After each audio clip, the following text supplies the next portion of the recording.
Can we not create a marketplace where business jets that want to be chartered are openly available? We're trying to disrupt an industry that's so far in the past in how they do things. My sales pitch to the operators that have less than 10 airplanes is this. So, hey, welcome back. I'm really happy to have a good friend with me, Jack Lever. Jack is the CEO of FlyHouse. FlyHouse is a relatively new venture. How do I say it, Jack? You're a relatively new company, Yeah, I but mean, you're I a mean, very, we're, you're a very established executive. I am. We're 4 years in.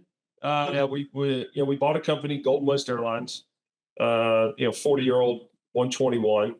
Basically turned it into a 135, and I got here just shy of 3 years ago, and here we are. We've got the FlyHouse Club, and we've got a couple little pockets that we've created and things we're doing. So yeah, here we are. So talk about what you're doing at FlyHouse. You got the FlyHouse Club. Talk about the overall. You've got some M&A happening. Yeah, so FlyHouse, the model, pretty simple. It's just it's very we live in this chaotic world of aviation.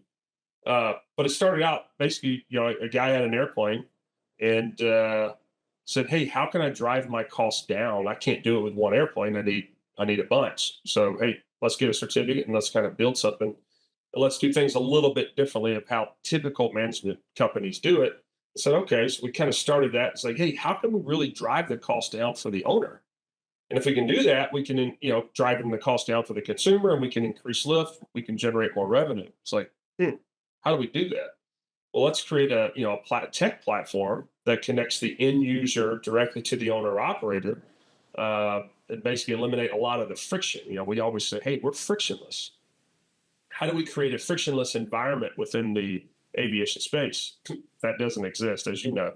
So it's like, okay, so we created this technology, and today we've got 2,000 airplanes on the platform.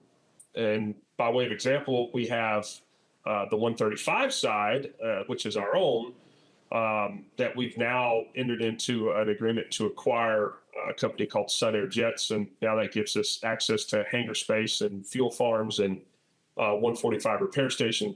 And so, building out that ecosystem that allowed us, the Sun Air acquisition is allowing us to put that stake in the ground as part of the umbrella or ecosystem to drive those costs down, down for our partners. Our partners being the 2,000 airplanes we have on the app. And we always say, listen, you can have all the asses in the world. If you don't have seats to put them in, the guy with the seats is the guy that wins. And so you think about all these companies out there, and jet cards and all that. Now, we always question, as a company that doesn't have any airplanes, how is it that you can sell a jet card? You got to have a relationship with the people that have the seats. And so our technology is tied into those systems to know that airplane is available in Orlando on December 1st. And then we're not in the pricing game. The operator dictates the pricing. All we are is, call it the Amazon marketplace for private jets, allowing the consumer to go on and pick. When I say pick, you get a menu of options: light, mid, super mid, heavy, turboprop, and you can decide that in 30 seconds. Then we said, hey, we all hang out in the country club together. We're in the FlyHouse Club. Hey, we're going to Napa next week. Why don't we all split it? Well, how do you do that? Well, Craig, you're the guy with the money. Yeah, well, I'm going to Venmo you. You pay for it, and then I'll just Venmo you later. Well, we know how that happens. You never get my Venmo. So it's like, hey, now in the app, you can literally split that airplane 8 different ways right now as we're sitting here, and we can book that flight for next week. How seamless is that for the experience? Then, and we talk about experience. What is that in aviation? You got to go to Chick-fil-A to get a better experience, right? Go to Chick-fil-A, and I tell it every time I can. 10 people tell you what a great day it is. Hey, by the way, I know it's Saturday. We're closed tomorrow, but we'll see you Monday. And you got 10 people telling you that. You just spent $40,000 for a private jet. And it's like, oh, hey, Mr. Picken, here's your invoice. Have a nice day. It's like, where's the experience part in all this? So So then FlyHouse, parachutes in and we create this better experience for the end user, making the booking experience seamless. And, these people are spending a lot of money. So that's the long-winded version of, part of what we're doing. So who's your customer? Is it who's paying you? Is it the flyer? Is it the people that want to put their jets on your platform? So it's the flyer. Our audience. Listen, we're not going after the 1%. We always say we're going after the 19. The flyer is that Henry, that high earner, not rich yet, and they're Henrys. That's the user, and being able to tie that user to this friend share portion of our app. You get a bunch of Henrys in the same airplane. Listen, Henrys are hanging out with other Henrys. But the end user, to your point, the end user is, for your question, the end user is the one booking it directly through the app to the owner operator. So basically, airplanes come on your app, they put their availability. Hey, Acme Jets has got 10 airplanes. It puts them on its portfolio. On your platform, where each one of their jets is on any given day. Right. And then people can come in and book them as they see fit. Yeah, exactly. And then, why would Acme put their airplanes on your platform? Well, one, doesn't cost you a dime.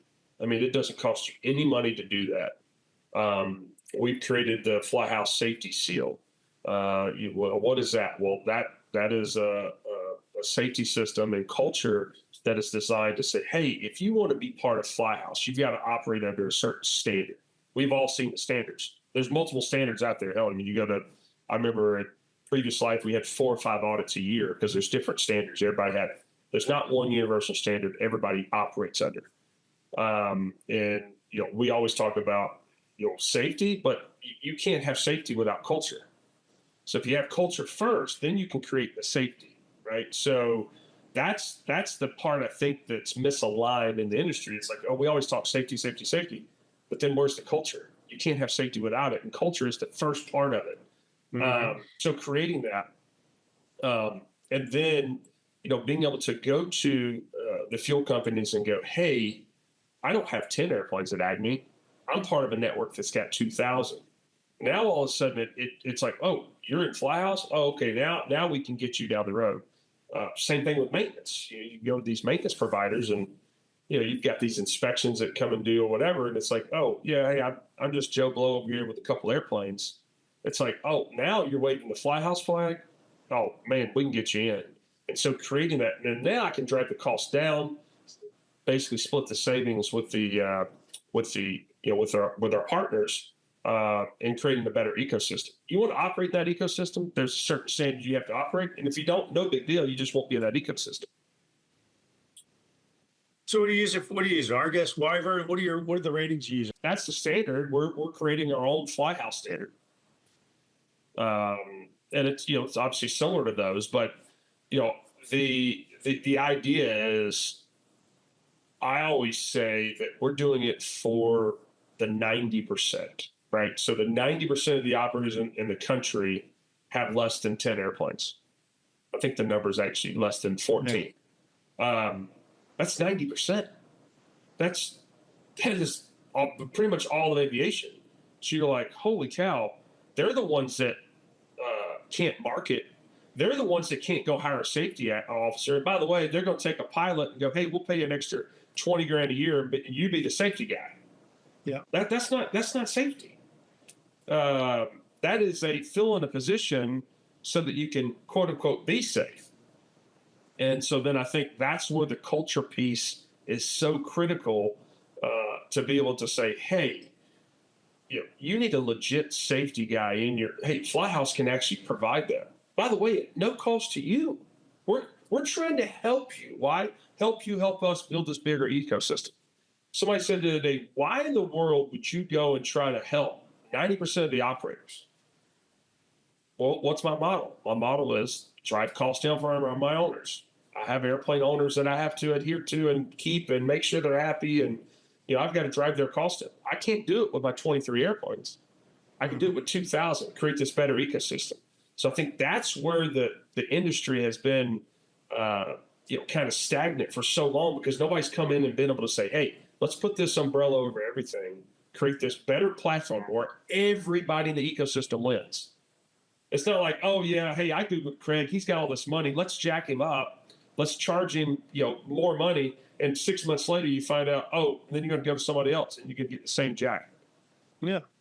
But I mean, it's interesting. My dirty little cigarettes. I used to sit. I gave it up, but I used to sit here and, if I got bored, I used to trade options. I'd sit here on my computer and I trade options. My Ameritrade. Yeah. Straight up. And I was always like, what is, what are we missing in business aviation that we can't? I mean, I could trade 10 options contracts for very low cost. Buyers and sellers are always matched up, or they're matched up within a few minutes or a few hours. Why can we not create a marketplace where business jets that want to be chartered are openly available without, and you talk about friction, without a lot of friction to the end user? Yeah, and listen, I think that you would find, and I think we're going to find, that there's a lot of Part 91 aircraft that have been jaded, good or bad, somebody's fault along the way, that say, for 60 hours a year, if your airplane's flying 60 hours a year empty, why not capitalize on something, but yet be a part of the club, right? Be a part of the club to where you can actually say, hey, I can actually see the benefit of, and I don't have to be a part of 7 or 8 different card programs to be able to get a better deal or get some rewards program. And by the way, the rewards program, that's another thing. We'll get to that later, but to be able to get a rewards program to be able to drive those costs down. Now it's you're part of FlyHouse. Then it becomes more of a lifestyle brand than an aviation company powered by tech. We just happen to be an aviation and happen to be powered by tech. But at the end of the day, we're becoming and want to become a lifestyle brand, something that you're going to be proud of. Oh, I'm with FlyHouse. That's the intent. Now you talked about the Henrys, high earners, not rich yet. Yeah. And say Joe and Mary, his wife Mary, are booking a flight out of Miami, or they want to book a flight out of Miami. Can they put it out there to a couple other Henrys that maybe they don't know? So no. So right now it's you're in your country club down in Miami, and the people. You can put it out to that group, right? So you're going to know. So it's not selling by the seat. One person's buying the airplane, then they're chopping the seats up amongst themselves. Okay. Because we get into this whole 380 thing. We've seen how that movie is. Because it's just selling by the seat doesn't. But if you have the option within your country club or in your friend group where you say, hey, I'm going to Aspen. Now I got my Aspen group. I can send it out to my Aspen group. You think about, and you read the Wall Street Journal article, kind of the big elephant in the room is that WhatsApp group that everybody goes, and there's 50,000 people on this thing, and they don't really know it. They don't really know each other. But I've been to Aspen, and I've hung out with Craig, right? So I'm gonna put out, because I know Craig goes back and forth from Miami to Aspen. So now I've got that network, and so we just did the YPO Global Business Summit last week. Great, you're a YPOer, perfect. You can be part of my group. The YPO group. How's it all? How's it being received by the market? I mean, you've been around 4 years. We just launched last week the friendship. So actually, press release probably coming out tomorrow, or maybe on Monday or Tuesday. But just being able to talk about it, they're like, "This is revolutionary. Nobody's been able to crack that code."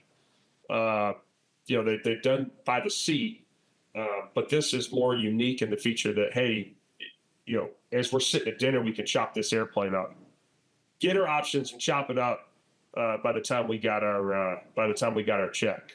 That's pretty cool. Yeah, it is cool. I mean, what do you see? There's a lot of noise out there right now. A lot of charter brokers, a lot of jet card people.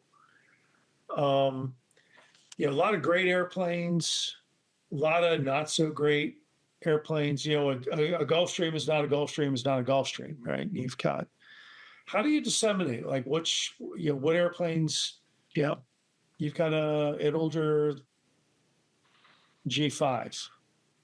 Yeah, maybe an upgraded interior, but it's still an older airplane, but it's a nicer airplane, nicer interior versus one that's never been upgraded at all. How do you disseminate them on the program, and how are you able to tell your customers, hey, look, this airplane's not so great. Maybe you want to look at something different, or do you?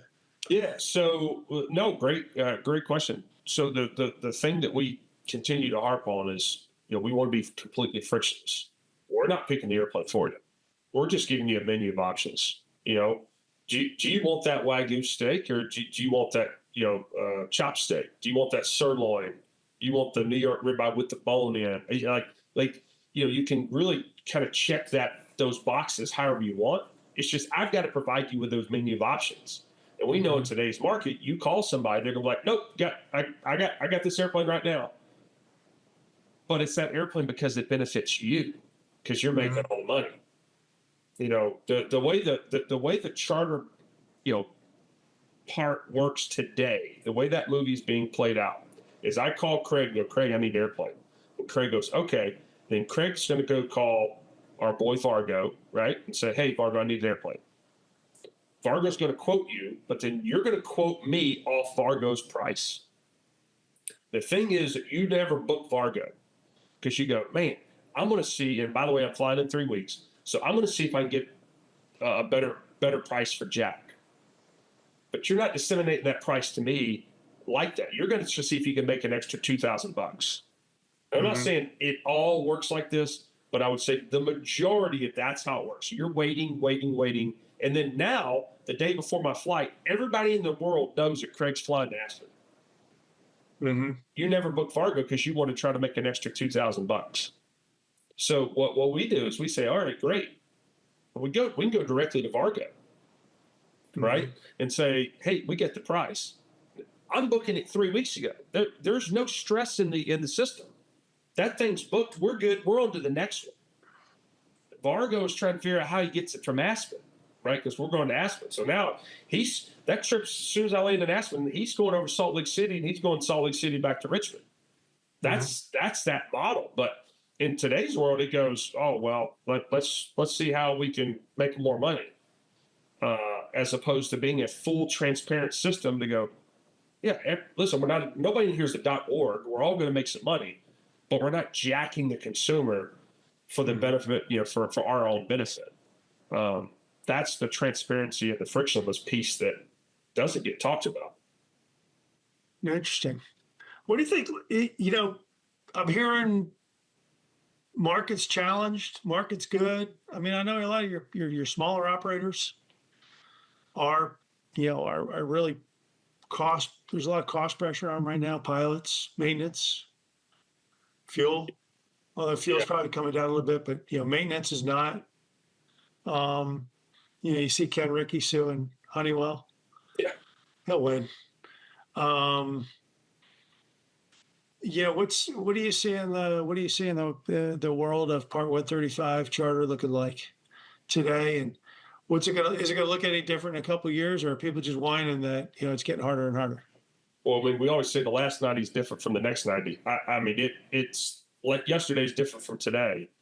The struggle is, and you've seen some of the consolidation already starting to happen. Obviously, we acquiring Sunair and looking for some other opportunities, but and we're not the only one. There's others that are out there, but the struggle is, what I call mom and pop operators, these 10 or less operators. The struggle is, how do you get? I mean, what is your end goal? Is your end goal just to provide a level of service to your 10, or 12 airplane owners? Okay, but you don't have a sales force to do it. So then you go to these companies and you give these GRPs. And listen, as an operator, you make your money on the difference between block time and flight time. So I'm quoting you 4 hours. I'm going to fly 3.5. I'm going to fly 3.7. I only got to do 10 trips a month. Now all of a sudden, I charged for 40 hours and I flew 35. Right? that delta is how how operators make money. Now, old days, you say, all right, great, I'm going to quote you, you know, I'm going to give my owner $4,000 an hour, and then anything above that, I'm going to make. And the owner keeps writing you a check, and then at some point goes, yeah, this doesn't work for me. Then it's like, okay, then we switch to a model of a, total revenue split where I'm going to take, 85-15 of the number, book $100,000, great, I'm going to write the owner a check for 85,000. And then even that model's now starting to change, because it's like, well, do you charge management fees? We don't charge management fees. But that's a new model. So now I've got to sell that new model. That takes time to get that model through that system, because that owner says, well, that's something different. We're different. Nobody's doing what we're doing. Nobody's done it. We're not reinventing the wheel. Let me be clear about that. But we're trying to disrupt an industry that's so far in the past in how they do things, technology, the way we do billing, the way we order fuel. You're seeing these technology plays to be why? Because obviously we want to make the system efficient. And the efficiencies is what's going to, basically create more things. We talked about AI last week at CGI. I mean, there's so many different things. But the little guy is the guy that gets screwed, right? The top 5, 6, 7, 8 operators, they're fine. They've got their own little issues or whatever, but they're fine. It's the little guy that can't scale, can't get big. You can't be safe because you don't have a safety officer, or you don't have $15,000 to pay to play, right? So it's a tough market. Availability of parts, because you don't have scale and you're the 3 or 4 plane operator, you're nobody in the system, right? So your fuel price isn't going to be close to what somebody else gets. Then that's not fair. Right? Why is it not fair? Well, we don't have the money to get bigger, and if we had 50 airplanes, we'd make more money because we'd save money. That's tough. It's a tough business. And it's even getting tougher. We've seen it after COVID with slots at the training center. The big thing that we're working on is, if I'm on, Craig Aviation certificate and I want to go fly on, Lambert Aviation, I've got to go back to school. Well, Craig just sent me to school. Well, that's another cost. So why, and we're flying the same airplane. Okay, so what's the difference? Well, the difference is culturally, you operate a different business than I do. So then there's a mentality shift. Okay, well, why can't we just get your pilots and my pilots in the same room, create the standard? We're all flying the Hawker the same way. By the way, you should fly it the same way every single time. Whether I'm flying on Craig's airplane or Lambert's airplane, I should get the same level of service that I got with Craig. I should get it with Lambert. But it's not that way. You got, John's different when he's with Craig, and John's different when he's with Lambert. It's nuts. It's craziness. And so imagine if we could sit in a big convention center once a month in different cities and have all the operators in that one thing, and do a quote unquote FlyHouse NDoc. We call it FlyHouse University. I don't like the word NDoc, but FlyHouse University, because it encompasses everything. We're teaching it. The 90%, I can teach you the 10%, right? I can't teach you the 90%. What's the 10%? 10% is just flying. That's the 10%. 10% is just taking off and landing. It's the 90%. It's what happens before you get on the airplane, what happens during flight, what happens after flight. The 90% is takeoff and landing. But as well as I do, sure as something happens, it's like, that light's been out for 3 months. I told Tommy the other day, he's got to change that light. It's like, huh? Or how do you talk to a customer in a situation where it's, you got a white knuckle flyer and we're running into some turbulence? How do you have those conversations, good or bad? People have never been trained to do it. They don't know how to communicate. It's wild. It's like the wild. I mean, they say the wild West. It lures the wild West because the communication that is disseminated to these passengers. I'm surprised these people get back on airplanes. In Well, I think, yeah, in a lot of ways, I think the passengers become their own worst enemies. I mean, you go back 20 years and you remember the G3 crash in Aspen. The right, passengers were putting pressure on the pilots. And, the pilots are like, all right, we'll try it once. That was one too many times. right. Very high quality operator. But a day should have been spent in the training room going, hey, if this happens, if you're flying, this is the scenario, this is the answer, this is a standardized answer. Well, and So, I think everybody spends so much time on the actual training that they forget the service side. And we always say, like I tell everybody, everything we do is sales. I mean, you're always selling. I mean, the flight attendant, the line guy, everybody plays a role.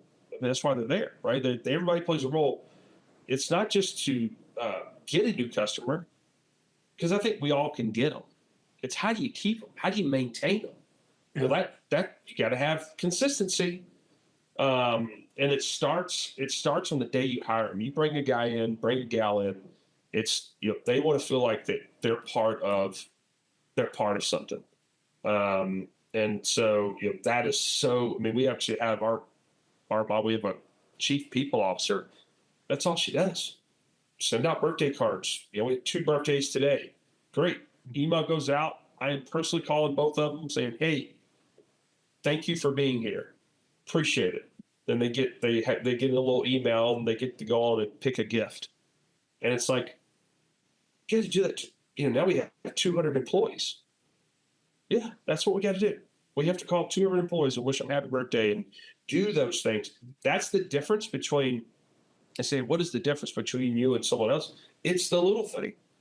It's the little thing. Devil's in the details. We're, again, not reinventing the wheel, just trying to do it better, more efficient. So you're a tech platform. Talk about the challenges of bringing a new tech platform into this crazy industry. So it's funny. We just talked about it last week, and it's because it's different. We always say right now we're behavior. We're like psychologists. We're like, it's changing the behavior. If somebody's done something for so long, and we see when you hire a charter salesperson, it's like, oh yeah, well, this is how we did it in our last company.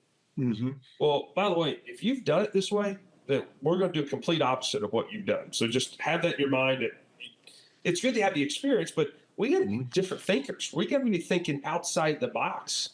We call it outside the house, but that's the mentality. And so changing that behavior. Oh, and then you're telling me I got to work less? No, I'm telling you, you got to work.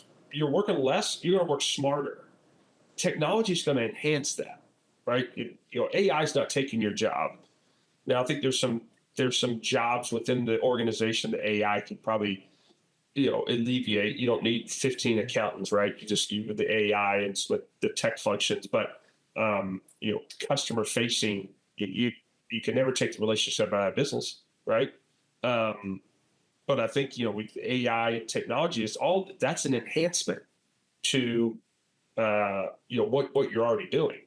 But it's different. It's something it really hasn't been done before. You've seen it on the fuel side, right?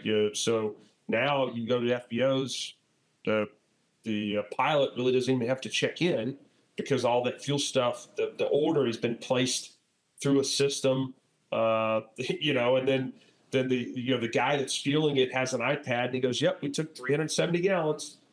Well, we put in for 400, but we didn't need 400. And so now that pilot doesn't have to get that receipt. So you're eliminating a lot of the slack and the time suck. I'll give you an example. I mean, you want to talk about technology? So if you go to a football game, you get a Ticketmaster on your phone, right? So Ticketmaster pops up. It says 2 hours before game time, Craig, here's your ticket. You're going to go to, gate 1, seat 1 on row 1, whatever. Yeah. Hopefully you got courtside seats or field seats.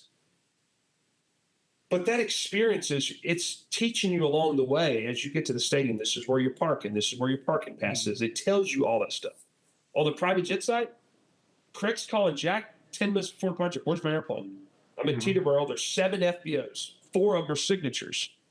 northwest, east, south. I mean, you have no idea what you're doing.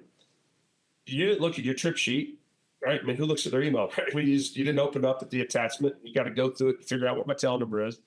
But imagine a scenario where, you wake up and you're like, oh, honey, our airplane, I just got the alert on my phone that our airplane just landed. Oh, honey, the captain just opened the door. He's waiting for us. How cool is that? Oh, the flight attendant just put the catering on board. Like, you're getting notified before you're calling. Then you say, okay, oh, hey, Mr. Picken, just want to let you know your tail number is 132JL. Like, you've got it. It's right there. You're not doing all this. Can you imagine the scenario goes like this? You call the FBO and, hey, I just want to make sure my airplane's there. Nope, hadn't seen them. Well, really? No, hadn't seen them at all. They said they were coming in. By the way, the airplane's on the ground. She's not looking out the window. Tommy, the pilot, has not checked into the front desk. Now you're going to call me up and go, Jack, screaming and hollering, where's my airplane? We're on the way to the airport. No idea what's going on. Then I got to call ops. Then I got to call the operator. I got to do all this stuff. That the chaos that created, when all it is a couple buttons, a couple little toggle switches, we're ready for you. That's the experience that we're trying to bring to the business. And solving that, man, it's hard because it's behavior change. It's the biggest piece. That in itself is why we say culture is the biggest winner in this. If you can create a better culture, get people dialed in, get people excited. Don't go political on this, but how do we make private aviation great again, right? And it's doing some of those things, small details, but they go a long way. I think private aviation is. I don't think private aviation is going anywhere. You could talk about the political environment, but candidly, I think it's booming. But Ken Rickey last year, we were talking about corporate jet investor conference. Ken Rickey got up and said, "What's killing business aviation?" And his answer back was, the $100 turkey sandwich. You've got these caterers that are making, simple things and deliver them to an airplane. And it's $1,000 for 4 passengers. And you're like, right. How do we? And then I talk to the FBOs, and they're like, well, if you join this program, we post retail, and then you get $1 off retail or whatever else it is. Why would anybody pay retail?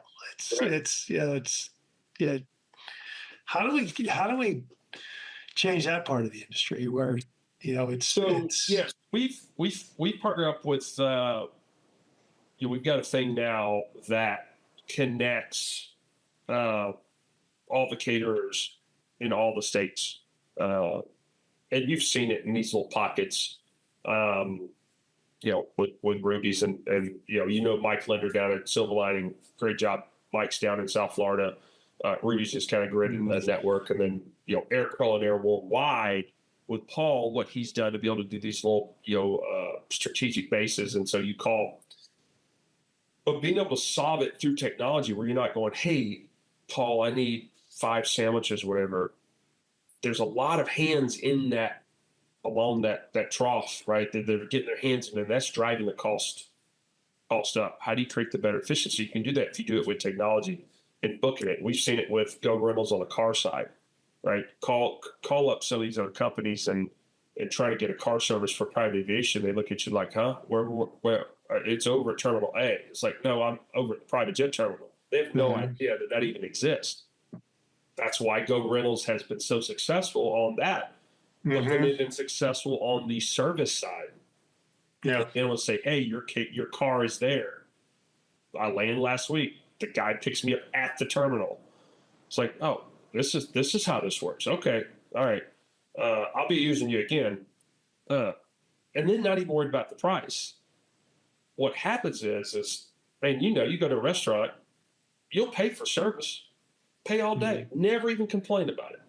Food is going to be okay. Still won't complain. The service is service. So when I talk about that $100 bagel and the $100 turkey sandwich, it's like, but what is the service? It comes in a little box, and the pilot is like throwing at you when you're in the airplane. right? Because I mean, I think with the flight attendant numbers are somewhere in the neighborhood of was it 23% of all private jets have flight attendants? There's some Yeah, or the fact you're just on a Citation XL, or you're on an XLS, and there's yeah. no flight attendant, but you're There's no flight attendant. You got two pilots up front, and as they're supposed to, they're focused on taking that airplane off and landing and getting you there safe. They're not worried about the guy in the back. But then the presentation of the product that you just paid, I just paid $100 for this turkey sandwich. It's wrapped in a box. So then it becomes, okay, well, would you really care about the $100? Probably not if it was packaged differently. So, some of those little things that, and then obviously the product obviously would have to be good to be consistent. If that turkey sandwich is consistently $100 and consistently bad, right, then you probably would do it. But I think that's why companies like Chick-fil-A has done so well, because it's consistency.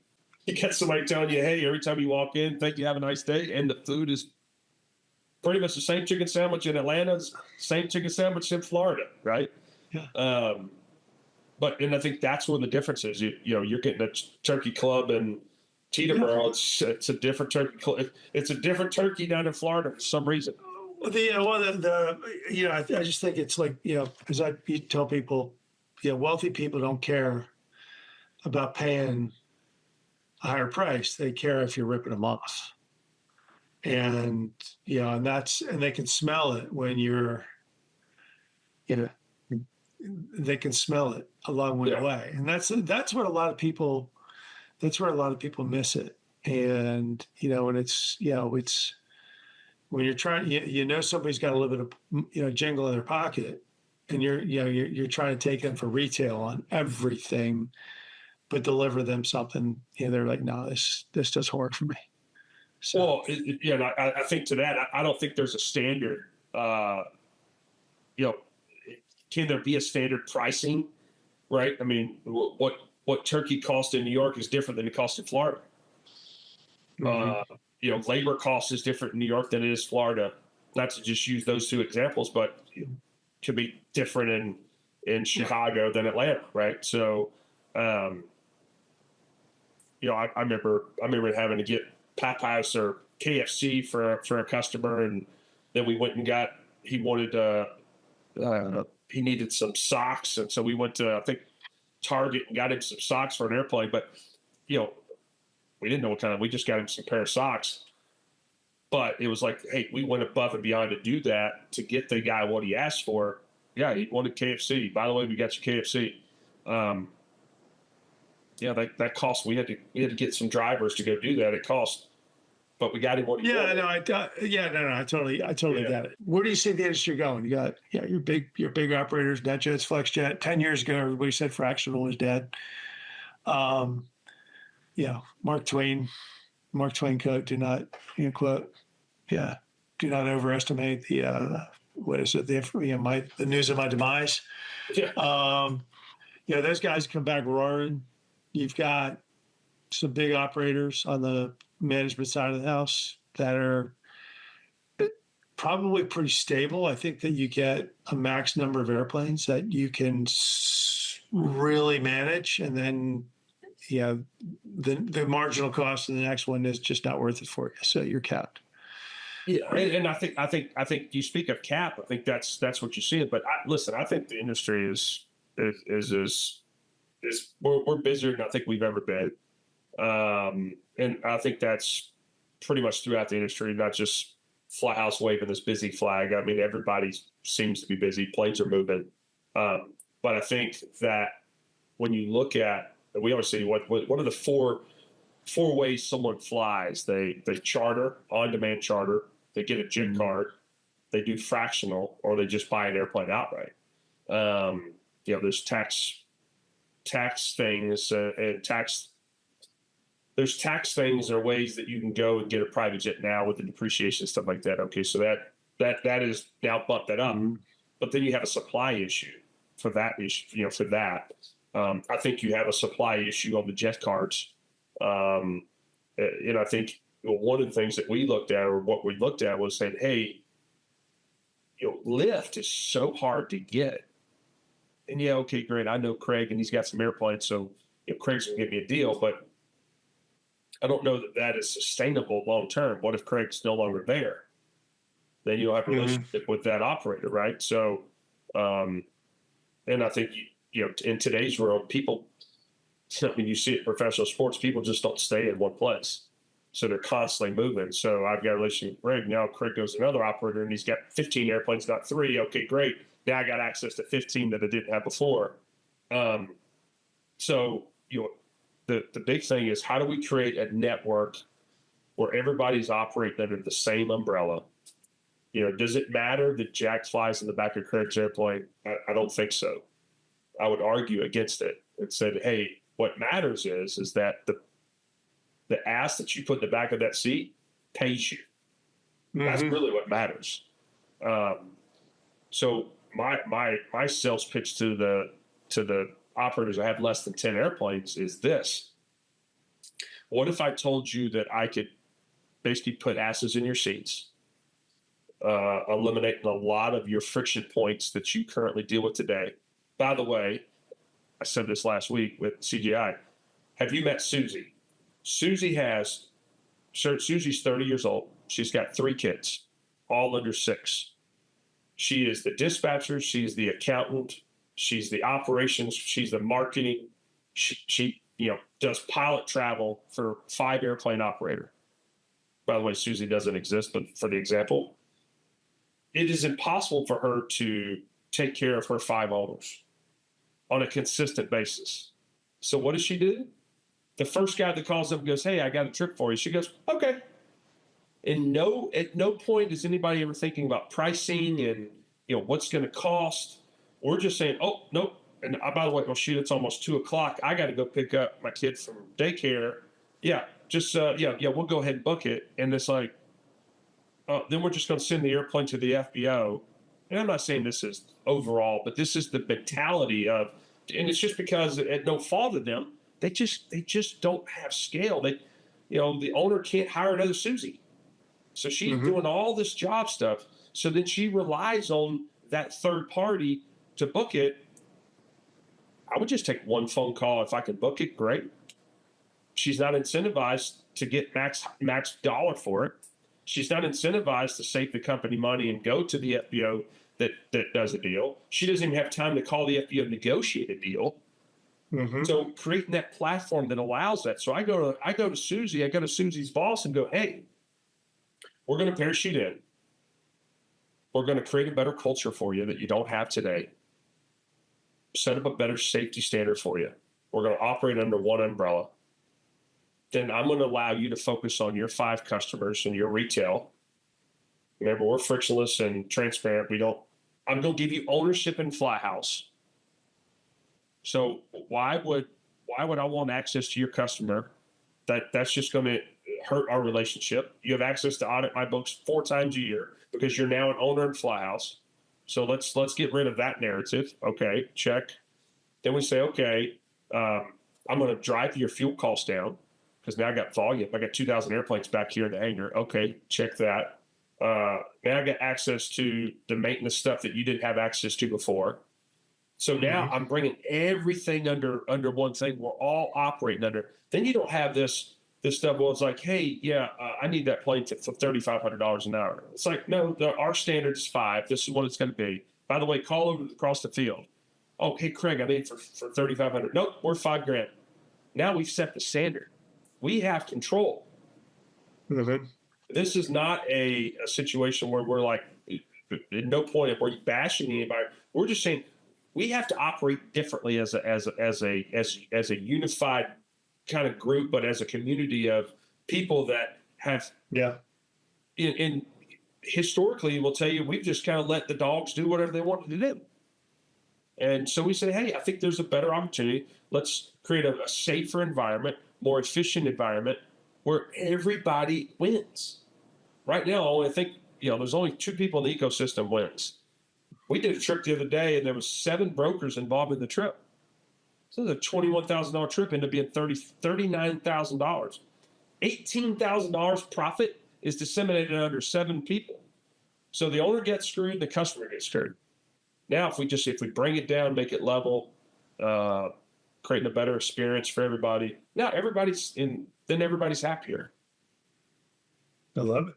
God, it seems so simple, doesn't it? You talk about it. Yeah, well, we've been talking about it for a long time, and I think you're right. It's a technology deal. It's a little like medical, medicine. Doctors want to get paid, hospitals want to get paid, the pharmacists want to get paid, everybody wants to get paid. And by the time you're done, there's so much overhead in the system that, if you brought it under one roof and made it so that everybody understood where you were, we're good. So I love it. So you head to a basketball game tonight. Yeah, yep. In Bahamas, we got number 1 Purdue playing Memphis tonight at Baha Mar. So tune in 6 p.m. Eastern time, right here on the island. I love it, Jack. Thanks for coming on and talking about FlyHouse. Hey, appreciate it, Craig. Always a pleasure. Congratulations on all your success, by the way. No, man, appreciate it. It's lonely at the top, brother. It's the hardest thing I've ever had to do. You think I always say it's like building that premier or that all-star baseball team, football, whatever sport, and then went out and found Al Mann. By the way, you need to get Al Mann on your podcast. I think he's arguably one of the best safety guys in the country, the world, if that matter. Bringing a guy like him on to be able to kind of set the stage from the safety side. And I think that's, that really gets into, the heart of our business. But just assembling the team, that's been the toughest part of this is going out and finding the best people. And so, it's 3 years in doing this. It's, you don't always get to celebrate the wins because you're so worried about the next one and the next one and the next one. But it's, seeing our face on ESPN, College Game Day, and Monday Night Football, it's like, oh, we've got something. Get in there. I love it. All right, we'll go enjoy the game tonight. Thank you for coming on. Let's have you back on. Let's have you back on, and let's have you back on in a couple of months. Talk about what's going on.